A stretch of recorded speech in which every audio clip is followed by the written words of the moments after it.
हजुर यहाँहरु सबैलाई प्रभु येशू ख्रीष्टको नाममा जय मसीह। विशेष परमेश्वरलाई धन्यवाद सर्वप्रथम र दोस्रोमा चाहिँ पास्टर याम अनि उहाँ फेरि पनि निको हुनुभयो, चङ्गाई हुनुभयो अनि उहाँको भाषा फेरि पनि फर्किएको छ। म धेरै खुसी लागेको छ। आज मेरै घरमा हुनुहुन्छ उहाँ अनि आज यो टेस्टमनी मेरो जीवन गवाई बोल्नको निम्ति म आज यस ठाउँमा खडा छु। जीवनको यात्रालाई पनि परमेश्वरले आशिष दिएका हुन् र धन्यवाद होस्। विशेष गरी मैले प्रभुलाई कसरी पाएँ, कसरी सेवकाई गरेँ र अहिलेसम्म गरि नै रहेको छु, छोटकरी म यहाँहरूको माझमा केही कुरा राख्न चाहन्छु। सायद कतिजनाले सुन्नुभयो, कतिजना सुन्नुभएको छैन अनि यो गवाई चाहिँ जहिले पनि छोडि नै रहेको हुन्छ। तर यो गवाईले चाहिँ तपाईँहरूको निम्ति चाहिँ ठुलो एउटा जीवनै हुनेछ। 1990 सालमा 1990 मा म चाहिँ एउटा स्कुलमा पढ्थेँ अनि त्यो बेलामा चाहिँ हामी एकदमै स्कुल जाने आउने हुँदै थियो। तर त्योभन्दा अगाडिदेखि पनि म जाँदै गर्दाखेरि चाहिँ अचानक 98 तिर चाहिँ मेरो शरीरमा यस्तो खालको एउटा दुखाइ आयो। म चाहिँ एउटा चङ्गाईबाट प्रभुलाई पाएको अनि मेरो देब्रे खुट्टाको साइडपट्टि धेरै दुख्थ्यो अनि मेरो बाउले, मेरो घर परिवारले थुप्रै औषधि पानीहरू गरे र पनि भएन, डाक्टर कहाँ लगे भएन। यहाँसम्म कि इन्डियाको कामाख्या भन्ने एउटा ठुलो गुवाहाटीमा त्यो मन्दिरमा पनि मलाई लगियो अनि मेरो बाउले भाकल गरेको थियो 3 वर्ष लान्छु भनेर। तर 3 वर्ष लाँदै गर्दाखेरि पनि कहिले पनि मेरो दुखाइ चाहिँ 20 को 19 भएन, झन् साह्रो बढेर गयो। स्कुल जान सक्दिनँ थिएँ अनि यहाँसम्म हुन्थ्यो कि साह्रै दुखेर चाहिँ यो खुट्टालाई समातेर चाहिँ त्यो माथि धुरीमा बाँड्नु पर्ने। अनि म चाहिँ एउटा स्कुल पनि नजाने, टोइलेट जान नसक्ने, त्यति साह्रो एउटा कमजोरी भइसकेको थिएँ म। मेरो खुट्टाहरू सुक्दै गएको पनि थियो। तर एक दिन के भयो, म घरमै थिएँ अनि घरमै बसिरहेको थिएँ।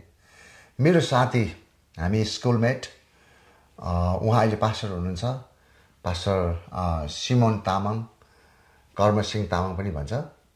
र उहाँ आएर चाहिँ मेरो घरमा बस्नुभयो अनि उहाँले मलाई येशू ख्रीष्टको विषयमा वृत्तान्त उहाँले मलाई बताउनु भयो। किनभने म चाहिँ यति साह्रो एउटा दुखाइमा थिएँ। मलाई कसले बचाउन सक्छ? म चाहिँ एउटा निराशा भएर बसिरहेको थिएँ। मलाई कसैले कुनै मेरो धर्म कर्म औषधि पानी धामी झाँक्री सबै कुरा लाए तापनि म कहिले जाति भएको थिइनँ। म त निराश, म जस्तो एउटा धार्मिक मान्छे चाहिँ थिएन जस्तो लाग्छ। किनभने म त्यति जवानमा पनि घरै कोठैभरि त्यो भगवानको पोस्टर राखेर बिहान बेलुका धूप जलाउने अनि पानी फेर्ने त्यस्तो खालको मान्छे थियो। तर पनि त्यस्तो खालको कुराहरूले गर्दै गर्दाखेरि पनि मेरो बिमार चाहिँ जाति भएन। अनि मेरो साथी आएर बस्नुभयो अनि उहाँले मलाई प्रभु येशू ख्रीष्टको विषयमा प्रचार गर्न सुरु गर्नुभयो। यति साह्रो उहाँको येशू प्रभुको विषयमा प्रचार गर्नुपर्ने उहाँले भन्नुभयो, हेर साथी, तिमीले सबै कुराहरू गरिसक्यौ, तिमीले सबै कुराहरू सिद्ध्यायौ तिमीले, तर तिमी जाति भएन। ल अब आज येशू प्रभु चाहिँ जिउँदो हुनुहुन्छ, येशू प्रभु चाहिँ जिउँदो हुनुहुन्छ, उहाँले तिमीलाई पक्कै पनि निको पार्नुहुन्छ। ल जाउँ, म तपाईँलाई सहायता गर्छु भनेर उहाँले मलाई च्यालेन्ज दिनुभयो। त्यो साँझ चाहिँ शनिबारको बेलुका थियो अनि आइतबार सङ्गतिमा जाँदाखेरि म चाहिँ यति साह्रो हिँड्नु नसक्ने। त्यो साथी बिहानै आयो अनि मलाई साइकलमा सङ्गतिमा लग्यो। अनि लगिसकेपछि त्यहाँको पास्टर क्रिस्टिना गुरुङ हुनुहुन्थ्यो, अहिले पनि हुनुहुन्छ। अनि उहाँले सेवा सकेपछि चाहिँ उहाँले मलाई भन्नुभयो, भाइ तिमीले ग्रहण गर्छौ? अनि मैले भने मलाई यदि येशू प्रभुले मलाई निको पार्नुहुन्छ भने म ग्रहण गर्न तयारी छु। अनि त्यो बेलुका मसँग 3जना मसँग 4जना चाहिँ यसरी हामीले एकैतालमा साँझको बेलामा घुँडा टेकेर येशू प्रभुलाई मेरो प्रभु र मुक्तिदाता हो भनेर चाहिँ हामीले स्वीकार गर्यौँ अनि हृदयमा विश्वास गरेर हामीले ग्रहण गर्यौँ। अनि त्यसको लगत्तै 15 दिनमा केही दिन बादमा चाहिँ हामी चाहिँ यता जयगाउँ भन्ने ठाउँमा चाहिँ हिमालयन क्रुसेडको जुन एउटा सेवाकाई थियो, कन्भेन्सन भन्थ्यो, वर्षमा एकखेप त्यहाँ ठुलो कन्भेन्सन हुन्थ्यो। अनि हामी त्यहाँ सबैजना भुटानको पनि गयौँ।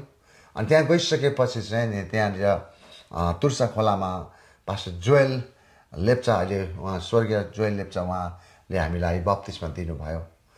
अनि जसै 15 दिनको बादमा जसै बप्तिस्मा दिनुभयो, म बप्तिस्मा भइसकेपछि म फर्किँदै जाँदाखेरि चाहिँ मेरो खुट्टा दुख्ने बिमार चाहिँ म कहिले जाति भएको छु मलाई पनि थाहा भएन। म चक्कै परेँ, पछाडि पनि थाहा भयो, अरे म त जाति भएछु, अनि म यता पनि जान सक्छु उता पनि जान सक्छु। अनि मैले प्रभुलाई धन्यवाद दिएँ, प्रभु धन्यवाद, सारा कुराहरूले, दबाई पानी औषधि धर्म कर्म मन्दिर सबै कुराहरूले मलाई केही गर्न सकेन, तर येशू प्रभु तपाईँले मात्रै मेरो रोगलाई, मेरो दुखाइलाई, मेरो पीडलाई तपाईँले बुझिदिनु भयो, निको पार्नुभयो भनेर मैले प्रभुलाई जोडसँगले उहाँलाई धन्यवाद दिएँ। त्यसपछि के भयो, 1990मा भुटानमा ठुलो एउटा आन्दोलन भयो। त्यसपछि हामी सबैले देश छोड्न पर्यो। अनि देश छोडेर त्यसपछि हामी माइधारमा आयौँ। अनि 6 महिनासम्म नयाँ क्रिस्चियन, म त्यतिखेर लगभग पनि 6 महिनाको क्रिस्चियन थिएँ म। मानिलिउँ न, अब सङ्गति छैन, चर्च छैन, अब पास्टर छैन। अनि म र मेरो साथी निर्दोष हुनुहुन्थ्यो। अनि हामी कहाँ जाने, के गर्ने, एउटा बाइबल लिएर आएको छौँ। अनि त्यो बाइबल पढ्दै, त्यो बाइबल हेर्दै हामी बस्यौँ। अनि पछाडि मात्रै हामीलाई पास्टर लाजरस अनि उहाँको बाबा पास्टर एन्डी तुलुङ अनि ज्योति चर्च आएर भिजिट गरेर त्यसपछि हामी त्यहाँ जान सुरु गऱ्यौँ। अनि हुँदै गर्दाखेरि चाहिँ हामी 6 महिनाको बादमा बेलडाँगी, हामी जुन ठाउँमा हामी बस्यौँ, भुटानबाट आएपछि त्यहाँ बस्दै गर्दा अनि त्यहाँ बेलडाँगीमा आएर हामी बस्यौँ। त्यसपछि के भयो भन्दै गर्दाखेरि चाहिँ अब त्यहाँ चर्च चलाउने कोही पनि थिएन। त्यसपछि मैले चलाउनु पर्ने अवस्था भयो। अनि बिस्तारै मैले ट्रेनिङ गरेको थिइनँ, मैले केही गरेको थिएँ, तर त्यो चर्चको कुराहरू त्यहाँनिर आयो अनि मैले चलाउँदै गएँ। अनि प्रभुलाई धन्यवाद होस्, प्रभुले आज त्यस ठाउँमा पनि, त्यस बेलामा पनि परमेश्वरले अद्भुत रूपमा काम गर्नुभयो। किनभने चर्च चलाउन निस्किसकेपछि चाहिँ म कहीँ पनि काम गर्न गइनँ प्रिय। किनभने मैले एकपल्ट प्रभुलाई मैले जीवन दिइसकेँ। मैले भने प्रभु, मैले मेरो जीवन चाहिँ मेरो जीवनमा चाहिँ तपाईँले दुःखमा, कष्टमा, मेरो रोग र बिमारमा मलाई तपाईँले निको पार्नुभयो। मैले अब रहल जीवन चाहिँ मैले तपाईँलाई सेवाकाई गर्छु भनेर मैले तपाईँलाई भकल गरेको थिएँ। अब म कहीँ पनि जाँदिनँ भनेर म घरमै बसेर मण्डली चलाउन सुरु गरेँ।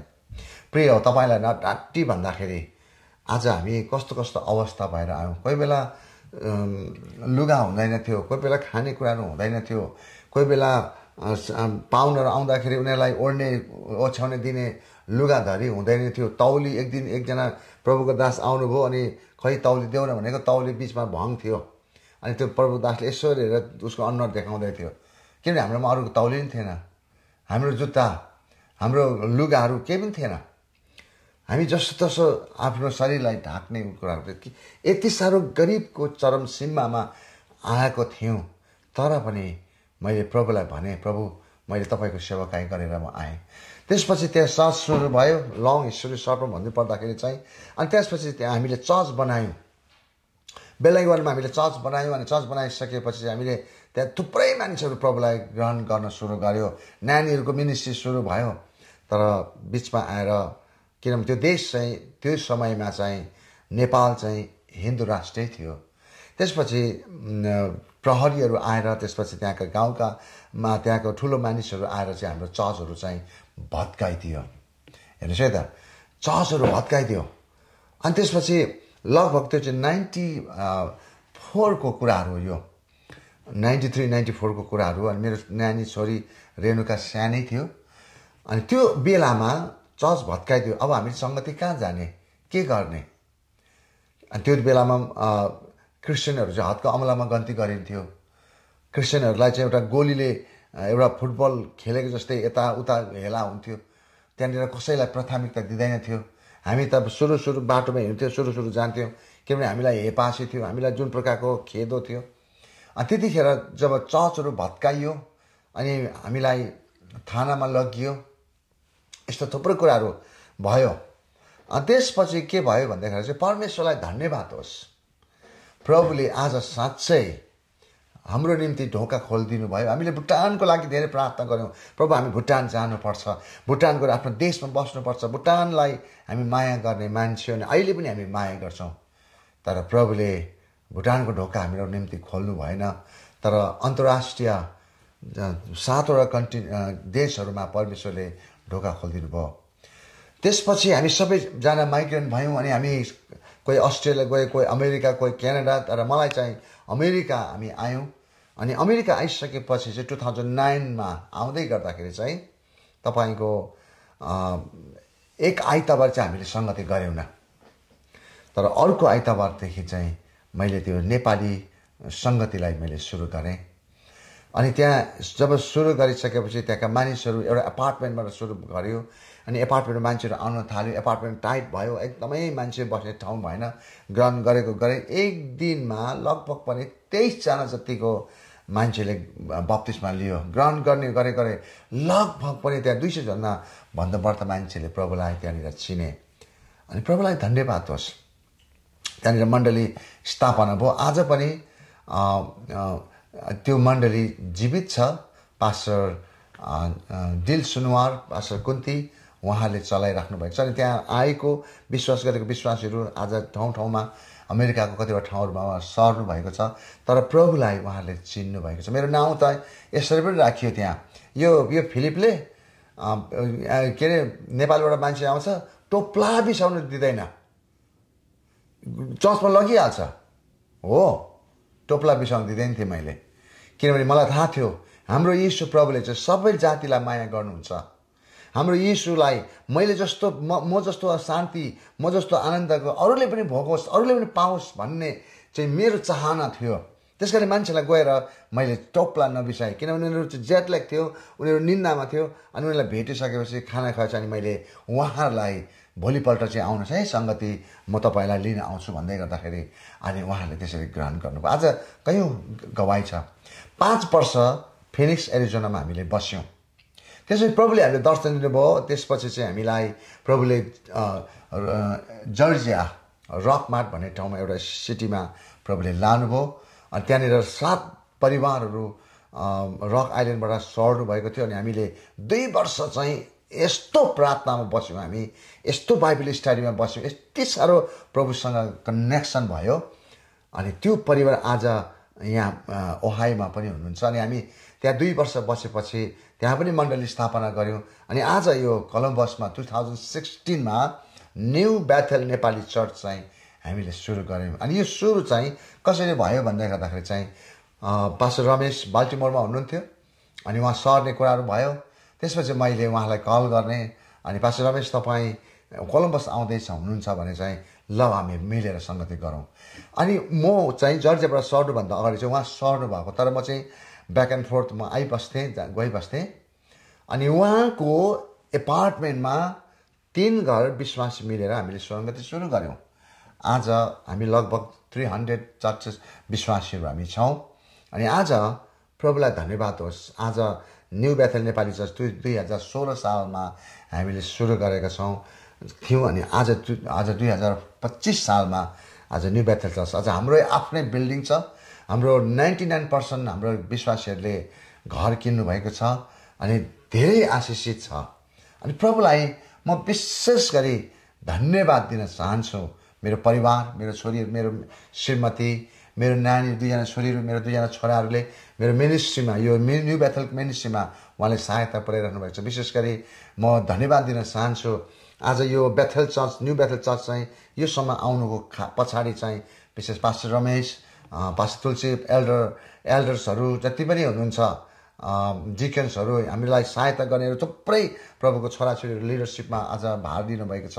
अनि म एकदमै धन्यवाद दिन चाहन्छु यो सेवाकाईको लागि। र आज पनि मैले प्रभुलाई भनिरहेको छु कि सेवाकाई गर्छ भने 100% गर, किन बाइबलले भन्दछ एकजना नोकरले चाहिँ 2 मालिकको सेवा गर्न सक्दैन, धनको र परमेश्वरको सेवा गर्न सक्दैन। मैले प्रभुलाई भने प्रभु मेरो जीवनमा अब रहल जीवन चाहिँ म 100% प्योर प्रभुको सेवाकाई गरेर मात्रै गर्छु।